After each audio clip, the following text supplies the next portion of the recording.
Should we? Should I step this? I think we will. Hey everyone, my name is Rob. Welcome to my channel, Rob's Plants and Things. And today we're going to talk about plants that I have rescued. So I like to say that I am the king of rescuing plants, and that is purely because I tend to fuss over my plants, and sometimes I cause problems because I try too hard. And a lot of the time, plants want you to leave them alone and let them do their thing, which I'm incapable of. But the good thing is, once I've rescued a plant, I tend to learn that lesson and leave it. If only I would remember that before I encounter problems. Now, of course, I do have to talk about how I rescued them. It's not good enough to just go like, I rescued this, because it helps you in absolutely no way if I do that. So under each plant, I will be talking about how I did that. It is important to note that my environment is very specific. I keep a fan going on at all times for air circulation. I have a humidifier on at most times to keep humidity at about 65 to 70%. That helps with plants. And I also use a very specific soil mix. I use Molly's AROID mix, which you can find in the link below. We'll link it below. Not endorsed. And I also use great white mycorrhizal fungi on all my repottings and when I water as well. So it's very important to note that I use those things to help with recovery. And when it comes to root rot, hydrogen peroxide is your best friend. So 3 of the plants on this list I don't think were my fault, by the way. Previously when I came to Canada, I wanted to use lechuza pon for everything I was growing, and it was okay when I was using brand name lechuza pon. But then I found online that most people were making their own, and lechuza pon is always out of stock and very expensive. So I wanted to make my own. But then I found a seller that was doing their own medium with the exact same ingredients as pon. So I thought, let's try this. And unfortunately, these 3 plants that I put in there ended up getting root rot. So I had to save them by taking them out and saving them. And I will talk about that under each plant. So the first plant that I had to save was this little Philodendron Florida, which really pissed me off because Floridas are easy to grow and they're one of my favorite plants ever. I own all 4 forms of Florida. And it was really upsetting because I was like, oh, this one, it's safe. I'll put it in the mix. Try it out. Oh my god, it was a disaster. This was in that pond mix. And I was so upset. So it ended up with no roots. Absolutely no roots. So then what I did is I took it out, snipped off all the roots. I didn't give it great white though, because I didn't have great white at the time. And I popped it in Molly's AROID mix, which has some mycorrhizal fungi in it. And worm castings and all that. Potted it in there and I just left it. I put it in a corner. I didn't look at it because it was really ridiculously ugly at the time. And I just left it. And now it's got a whole ton of roots going on. Let me take this out for you.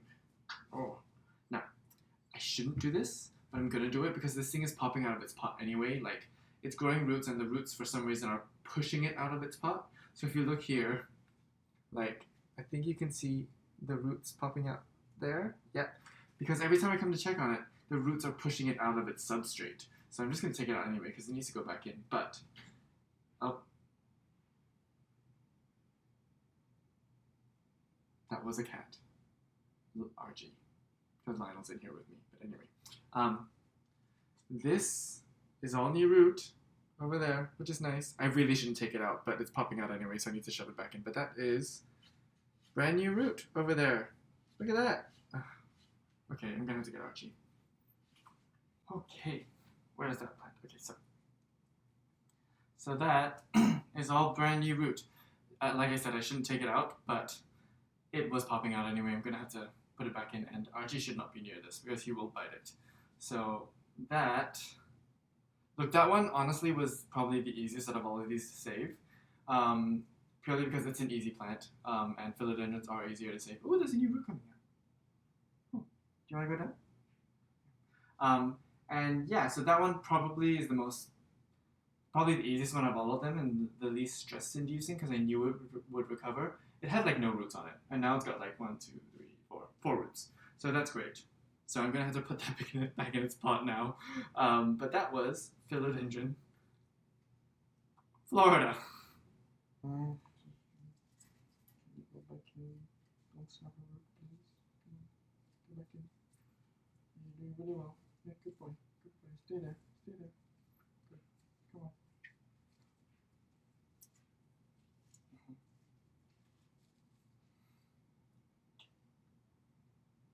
This may not look like it, but this is Philodendron gribianum. I will put a picture up of what it looked like when I got it. No, I have to say, this is my own fault. This is my own fault. I have no one else to blame but myself. So, I got this online from Tropicouture Plants. They're in London. Absolutely lovely guys, by the way. And they have 2 gigantic Thai constellations that they own, and I'm so jealous.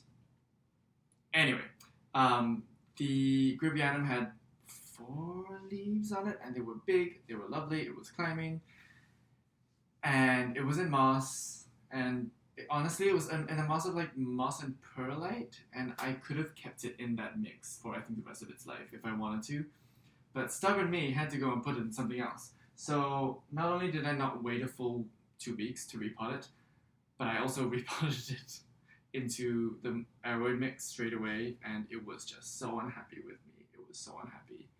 I don't even know how to describe what happened. I repotted it, and immediately started drooping. I kept checking it, which I probably should have just left it. I kept checking it, and it just kept going and going and going. And this is before I used mycorrhizal fungi as well. And it just, oh Jesus, it was just not good. It was, yeah, it was not good. Yeah, and then it just kept losing leaves, and then I was like, oh, let's try this. So I had some pon. So I put it in lechuza pon, and then it really didn't like me.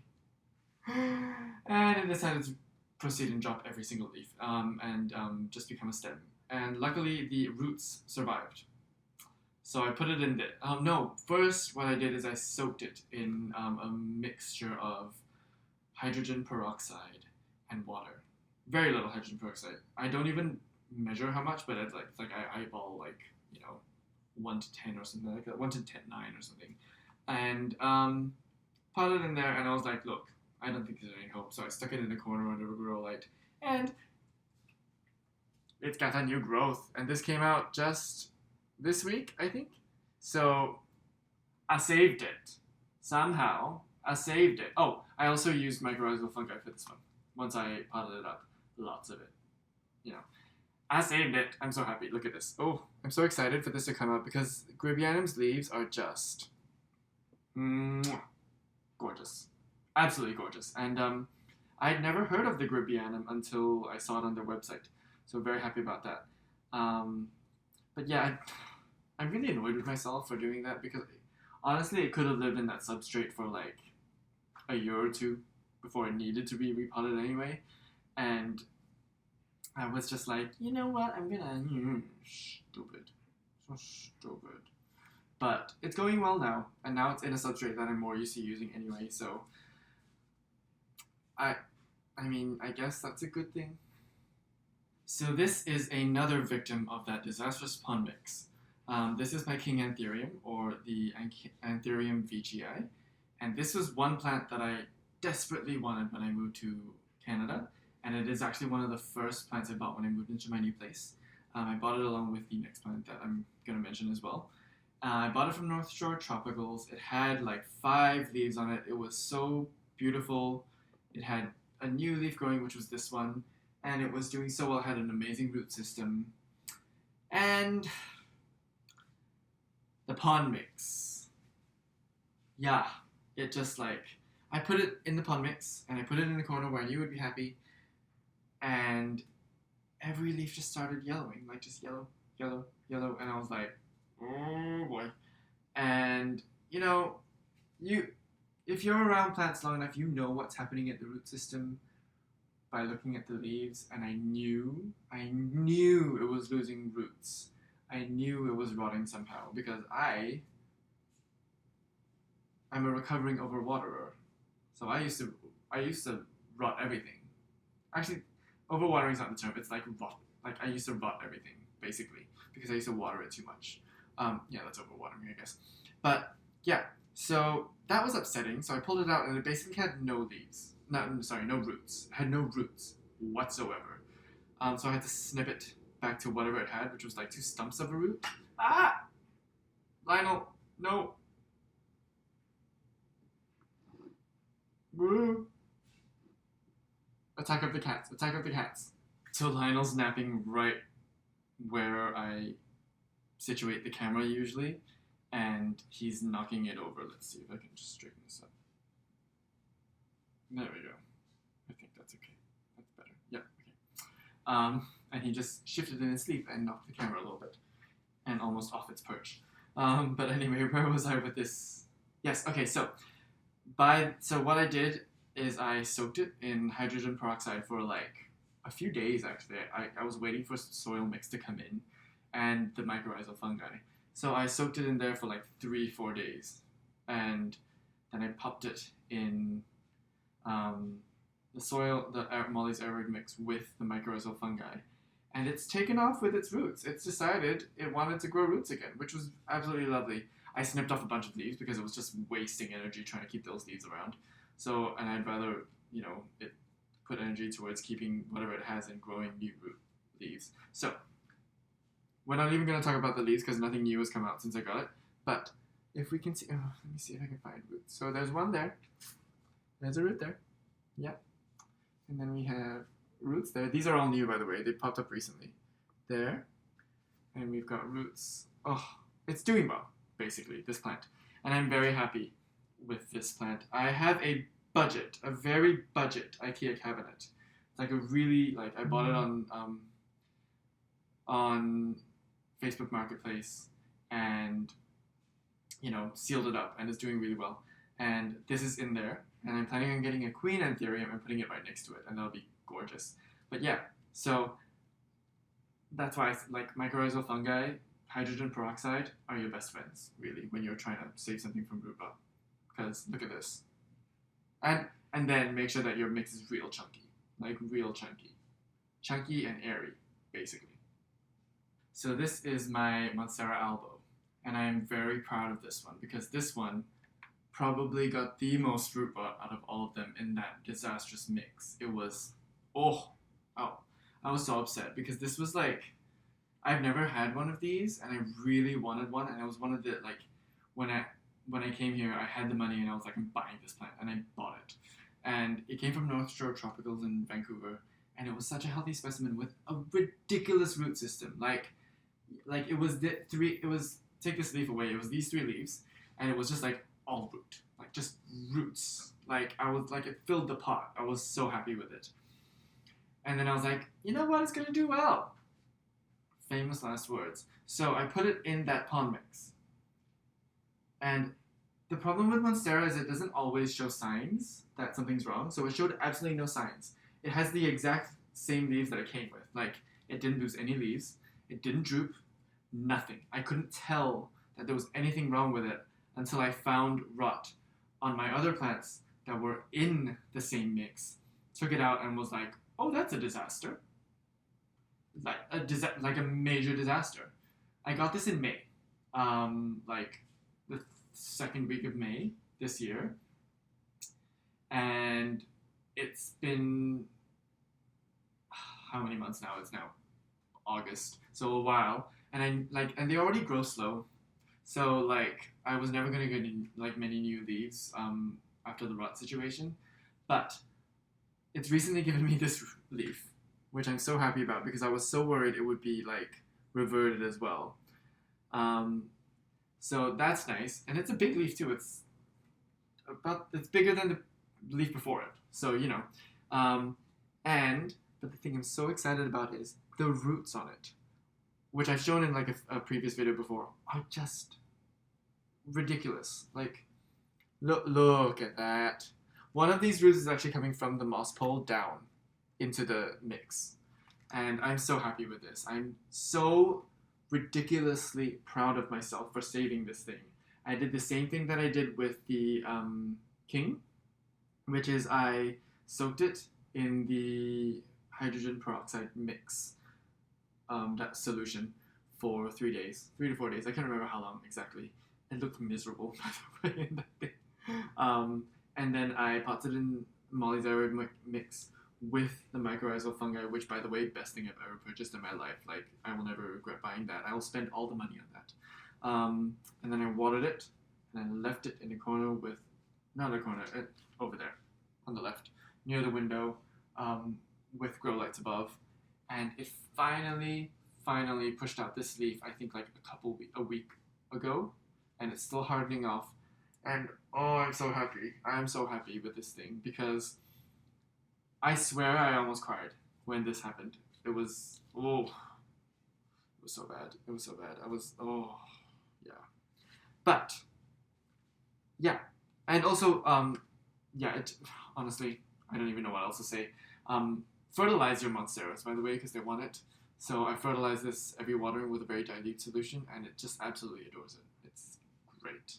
You guys, oh, I'm so happy with this. This is my Monstera albo, and I'm so happy. Just look at, so this is the first leaf it had. And I think, it's definitely a top cutting from something. This was the other leaf. Great variegation there. This one, not so good with the variegation. And then this one, bigger and good variegation. And I'm hoping the next one has some fenestrations in it, because it's on a moss pole and is climbing. And I should top up that moss and moisten it, because it's going to push out a root soon and it's going to want to climb. But anyway, that is my Monstera albo. So this one wasn't going to be on the list, but then I realized it should be on the list, because it was far gone. So if anyone saw my video, it's a very unsuccessful video. No one watched it, but it was called like "What's Happening to These Plants" or something like that. Whatever. But I went to Toronto for 5 days for Pride with Wes, and we came back, and this thing was basically a crisp. There was nothing here. There was like nothing. Like it was a disaster, and it was basically just crispy leaves and nothing. And I trimmed it back in that video, and I'm so proud of myself with this, because it's now come back with bigger leaves than I had, but like huge leaves, just gigantic leaves. And this is Japonicum orbifolia, one of my favorite plants of all time. It is a diva though. If you don't give it what it needs, it'll tell you.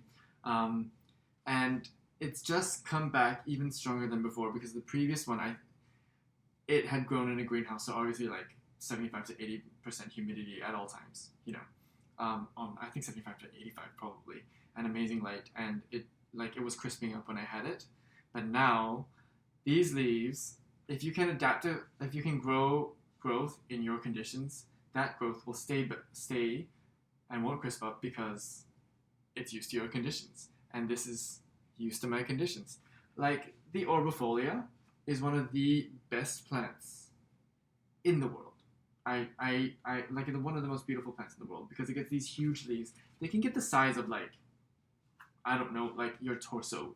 They can get that big, and it's just gorgeous. So I have it in this net pot that's made for self-watering, and I'm not using the self-watering function. What I'm doing is the net pot ends about there. I'm not going to take it out because it's a bit of a drama to get it in and out, but there. And I keep water in the bottom. So I actually water the plant and let the water drain to the bottom and keep it there.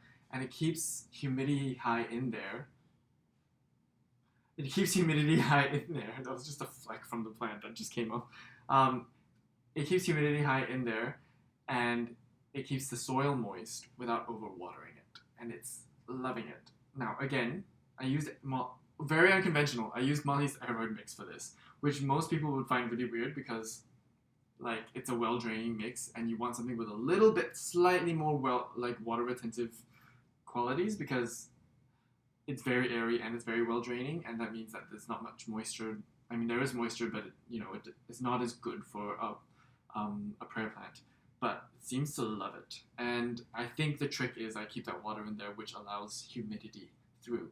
But other than that, I left it in a spot where it gets really nice in direct morning sun, just behind this giant alocasia regal shield here. Absolutely loving life. It's 1, 2, 3. It's got 2 more growth on the way. 2, 2 more. It's got 2 more growths on the way, and I honestly, I think more to come.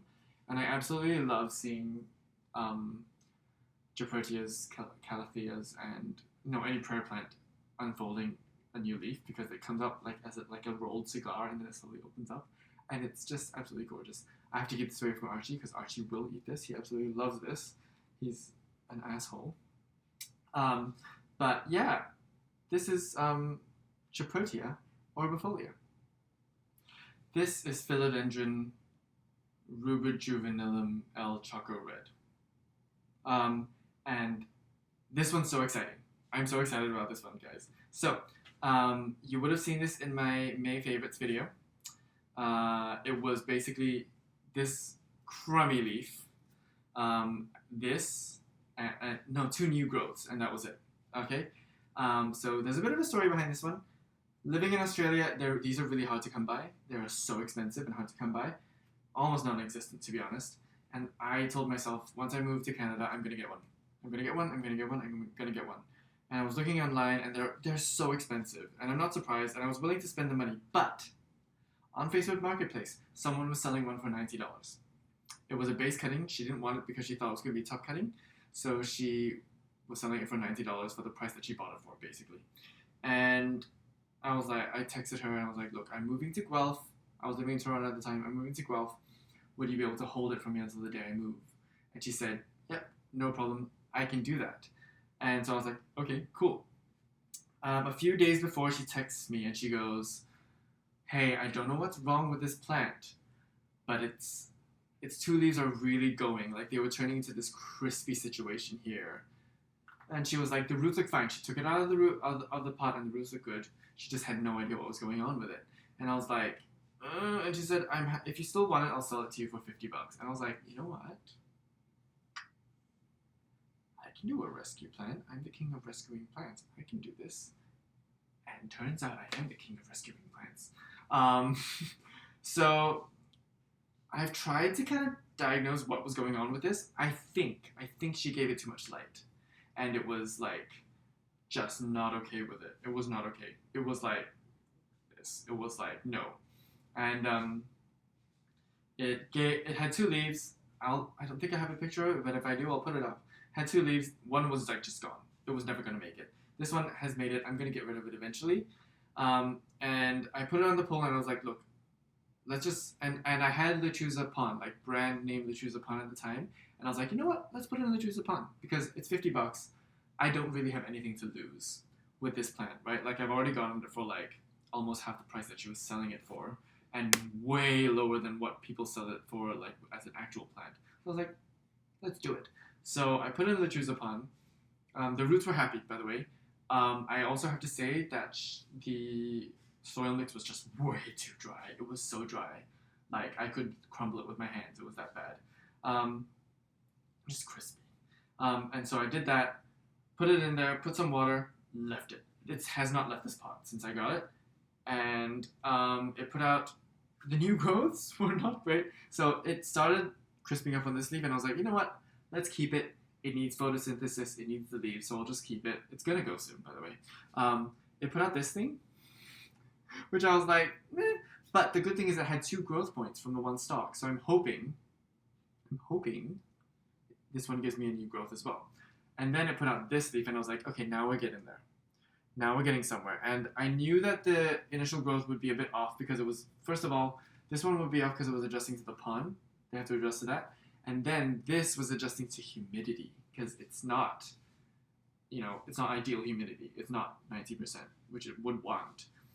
And then it started putting out a new leaf. And the new leaf is exactly what you see on all those Instagram pictures of this plant. It is the classic El Choco red leaf. Let's have a look. Oh, I don't want to touch it though. Okay, this is why I need to snip this off.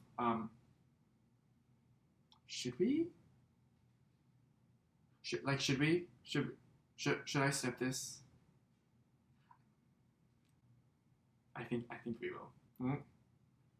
We're snipping. We're going for it. We're going for it. Yep. Oh! We did it! Okay, now I can show you the new leaf. So this is the new leaf. And I'm so happy with it. It hasn't hardened enough, so I don't want to touch it too much. But that is, oh my god, that is everything I wanted in this plant. That is, oh my god. One thing that I'm really excited about, a lot of people know that choco reds are really hard to root from cuttings, but I'm so happy that this new growth has growth into the, can I get that in there? Growth into the moss pole. I don't know if you can see that, but there are roots that are going into the moss pole there. There, maybe. Two roots that are going to the moss pole, and I'm so happy about that because that means he's gonna climb and it's gonna get bigger.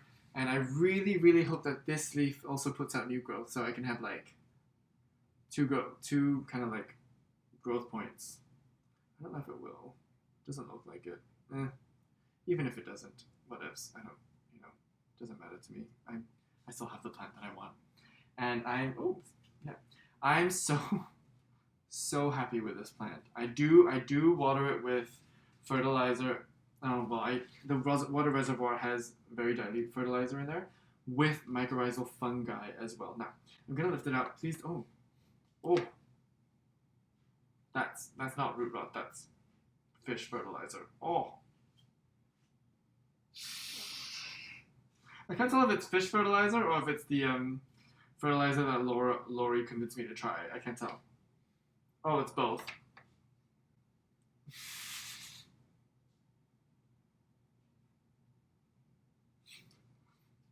Okay, I'm gonna hold my breath, and I'm gonna show you the roots. Don't judge because the fish fertilizer, has a color to it.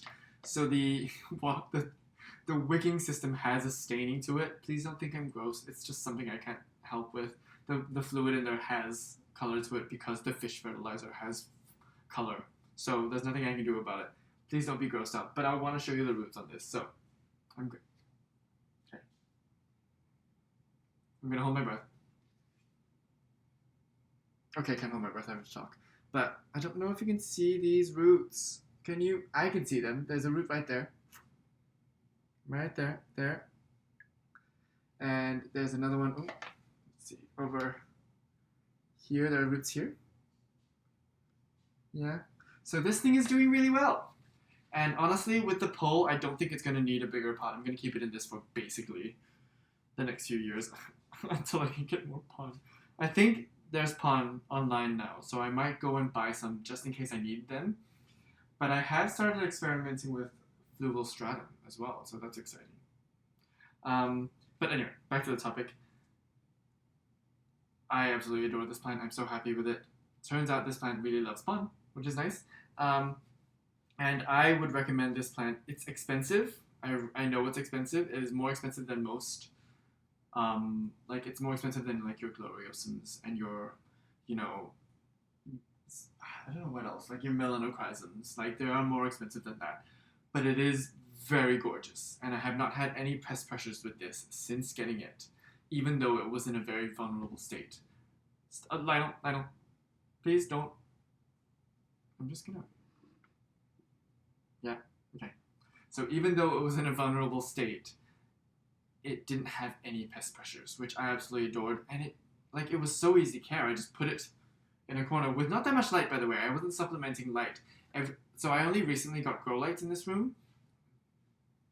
I have a lot of grow lights in this room now. But anyway, it was in a section where, right over there, where that was the darkest spot in the whole room, basically. And nothing grew there until I got grow lights, except for this. This grew. So this one doesn't need high light to grow, which I absolutely adore, which means you can keep it. You can put it somewhere that gets ambient light and be okay, which is great.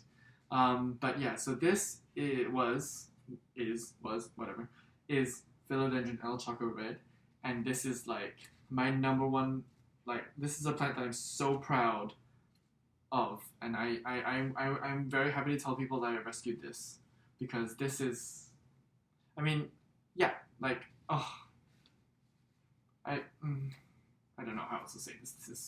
This is a gorgeous plant. This is my favorite plant. This is my favorite plant at the moment. Yeah, but yeah, this is Philodendron rubrijuvenilum El Choco Red.